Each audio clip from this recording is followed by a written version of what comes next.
Estamos de vuelta y ahora vamos a comentar la situación en Venezuela porque hace algunos días el presidente de los Estados Unidos, Donald Trump, anunció que se había abatido al líder del Tren de Aragua en territorio venezolano, alias el Niño Guerrero. Era una persona muy importante para esta organización terrorista. Hay que recordar que el Tren de Aragua es considerada una organización terrorista no solo por los Estados Unidos, sino también por varios países de la región, porque esta organización criminal lo que ha hecho ha sido influir en muchos de los países de América Latina, no solo a nivel Sudamérica, sino a nivel de toda la región, parte de una red de narcotráfico también. Así que vamos a conversar sobre qué significa que el Tren de Aragua se haya quedado sin uno de sus principales líderes y también qué significa que los Estados Unidos esté realizando operaciones militares en suelo venezolano con el apoyo del gobierno de transición de Delcy Rodríguez. Y para conversar sobre esos temas nos acompaña el analista político Daniel Blanco. Bienvenido, Daniel, ¿cómo estás? Buenos días, Araceli. ¿Por qué crees que era tan importante acabar, digamos, con el Niño Guerrero? ¿Quién era este personaje? ¿Qué rol cumplía en la organización del Tren de Aragua? Bueno, esta operación, que bien se podría llamar un ataque cinético por la munición usada que fue empleada desde un dron, o también una operación de acción directa por su carácter quirúrgico, marca principalmente en dos cosas. La primera es que Estados Unidos y la República de Venezuela han empezado a cooperar militarmente, siguiendo los mismos patrones operativos que ya hemos visto de cooperación con Ecuador, con Colombia, con Panamá y con México. Entonces esto ha sido un globo de ensayo, por así decirlo, para lo que es la coordinación interoperativa.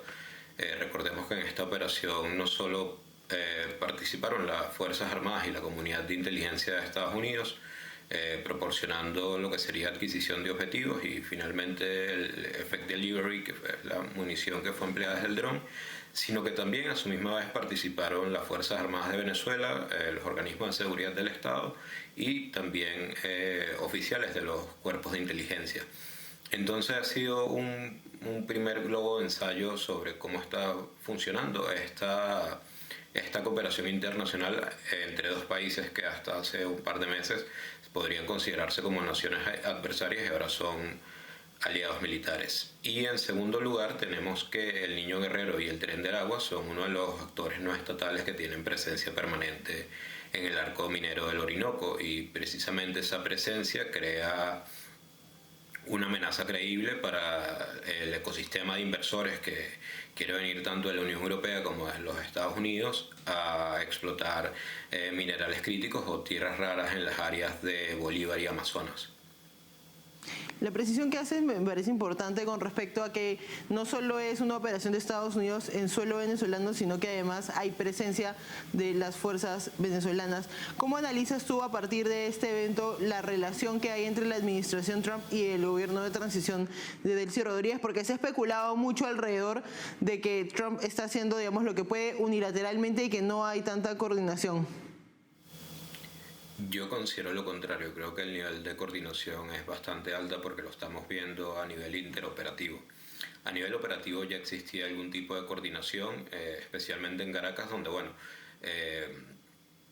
las fuerzas estadounidenses, que bien pueden ser no sé si un escuadrón o una brigada, pero el grupo de Marines que proporciona seguridad de la embajada y del personal de seguridad del State Department, que también está a cargo de la seguridad del cuerpo diplomático, se suelen coordinar con la Policía Nacional Bolivariana y con el Servicio Nacional de Inteligencia para lo que son las caravanas que ingresan y salen de la embajada, también para temas de perimetrales donde ellos no pueden actuar porque no tienen autoridad jurídica, pero bueno, los cuerpos locales sí.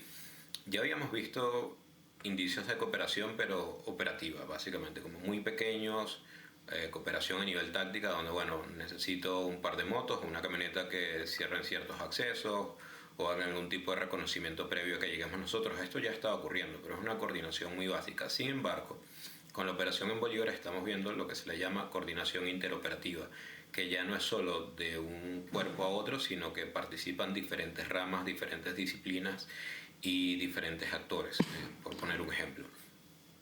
Ya es suficientemente difícil. Que esta coordinación que hay, digamos, entre Estados Unidos y Venezuela por el tema del Tren de Aragua, que ya es un poco digamos, de más nivel, como decías, ¿crees que tiene que ver con que hay una coincidencia en que tienen que deshacerse del Tren de Aragua, o crees que la transición de Delcy Rodríguez lo que está buscando es que no la presionen tanto y que, digamos, al menos dé la apariencia de que está cooperando? Ambas, porque por un lado hay requerimientos emergentes tanto de los inversionistas como de la comunidad internacional para estabilizar esta zona, que al final es un hervidero de actores no estatales y de amenazas irregulares. O sea, y no solo tenemos organizaciones criminales y grupos terroristas, sino también hay presencia de disidencias de la guerrilla, mineros ilegales, y es un ecosistema en el que se presentan cualquier cantidad de amenazas, desde minería ilegal hasta regímenes de esclavitud dentro de estas minas artesanales, tiene explotación sexual infantil, munición no estallada, en este caso son minas antipersonales, e incluso hay indicaciones de que algunos grupos armados estarían aprendiendo a usar drones letalizados. Pero el tema con el que voy a la coordinación es que ya es suficientemente difícil que un oficial de inteligencia que habla español se comunique con uno que habla inglés y que tienen doctrinas totalmente opuestas. Estados Unidos viene de la doctrina occidental, los organismos de inteligencia venezolanos llevan más de 20 años bajo la doctrina cubana y soviética. Pero entonces, si a eso le agregas que hay plataformas sobre el aire que necesitan comunicarse conjuntamente y al mismo tiempo entre estos actores, y que también tienes oficiales que de repente ni siquiera hablen el mismo idioma, que esa coordinación haya existido y que haya salido bien, porque hay que recordar que en este tipo de operaciones las cosas también pueden salir muy mal, muy rápido. Creo que ha sido un buen ensayo de cooperación entre ambos. Y sobre lo que me preguntas de la presión, pues sí, o sea, al final hay cooperación, sí, pero también esta transición está siendo encabezada y tutelada por los Estados Unidos, entonces tampoco es que hay como muchas opciones para decir cuando requieren este tipo de cooperación.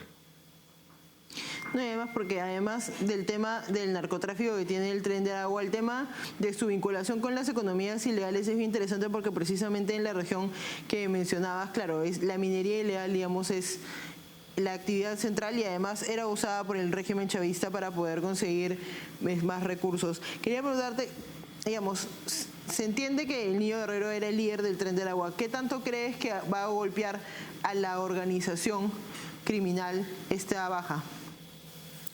Pues a nivel inmediato sí creo que van a haber efectos tácticos. Por ejemplo, luego de que eliminen a un líder, creas un vacío de poder en la organización, y como esto es una organización criminal, naturalmente ese vacío de poder se va a trasladar a rencillas internas y luchas de poder que los pueden dejar más expuestos a un nuevo ciclo de adquisición de objetivos. Y también tenemos el hecho que va a limitar su movimiento. Al contrario de las grandes ciudades, el estado Bolívar es muy extenso, y estas personas para moverse de una mina a otra tienen que usar caminos principales, carreteras, y están más expuestos al saber que obviamente ahora hay una presencia de elementos que pueden coordinar para realizar ataques aéreos, bien sean estadounidenses o venezolanos.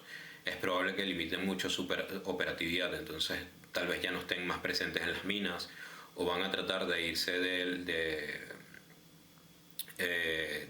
las locaciones mineras que son abiertas, van a tratar de irse hacia de repente un entorno más denso, como puede ser la selva adentro, y de esta manera los empuja fuera de la zona. Y luego tienes también que esto va a producir un efecto inmediato positivo, obviamente, para la población, porque la mayoría de la población que estaba en las zonas rurales o en estas pequeñas aldeas cercanas a las minas estaban bajo el control territorial del Tren de Aragua, y bueno, eran extorsionados, algunos eran reclutados de manera voluntaria, otros bajo un régimen de semiesclavitud, y hemos observado que luego del ataque la población lo que hizo fue saquear las casas de líderes criminales que asociaban con el Tren de Aragua, o que le pedían a las fuerzas militares que tuvieran presencia permanente allí. Y más allá de Venezuela, porque ciertamente el Tren de Aragua, al menos a nivel regional, es reconocido un poco como la exportación del régimen chavista para desestabilizar las democracias en América Latina. ciertamente en varios países como Ecuador y Perú, por ejemplo, que son ambos países que han declarado al Tren de Aragua como organización terrorista, han jugado un rol fundamental en el aumento de la inseguridad ciudadana y de la delincuencia. ¿Qué impacto crees que puede tener a nivel regional, ya que se ha comenzado a atacar al Tren de Aragua de forma directa? A nivel regional, yo dudo que la muerte del niño guerrero logre algún impacto significativo, porque también hay que recordar que si bien el Tren de Aragua es una estructura, es un poco descentralizada, y en estos países lo que existe son células más que ramas, y estas células suelen ser como semi-independientes. Sin embargo, tengo entendido que en Chile se han producido varios arrestos durante los últimos 6 meses.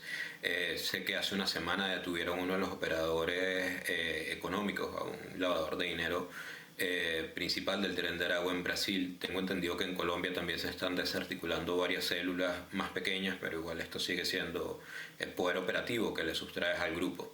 Entonces, de repente el ataque en sí no produzca ningún efecto inmediato a nivel regional, porque nuevo son más fragmentados de lo que parece, pero si lo sumamos como la visión de que esto es un esfuerzo conjunto entre muchísimas naciones, y que es probable que Estados Unidos también, la información que esté recolectando en Venezuela relacionada al Tren de Aragua, probablemente también la procese y se le ofrezca como algún tipo de producto de inteligencia a las naciones aliadas. Entonces, sí podríamos ver un incremento de estas operaciones, pero nuevamente el tema del niño guerrero es probable que tenga poco efecto a nivel inmediato en los demás países. Sí, sobre todo porque al menos en países como Ecuador, Perú y Colombia creo que funcionan como una especie de franquicia, ¿no? Al final algunos grupos locales terminan tomando el nombre del Tren de Aragua con alguna especie de acuerdo para poder actuar, y no necesariamente responden a la jerarquía, digamos, casi cuasi militar que tienen en Venezuela, pero es verdad que al ser una estrategia regional también eso puede ayudar a mucho a que se muevan estas pequeñas intervenciones en el resto de países. Así que vamos a ver qué pasa en los próximos días. Muchas gracias por acompañarnos, Daniel. Muchísimas gracias a ti, Araceli. Hasta luego. Vamos a una pausa y volvemos.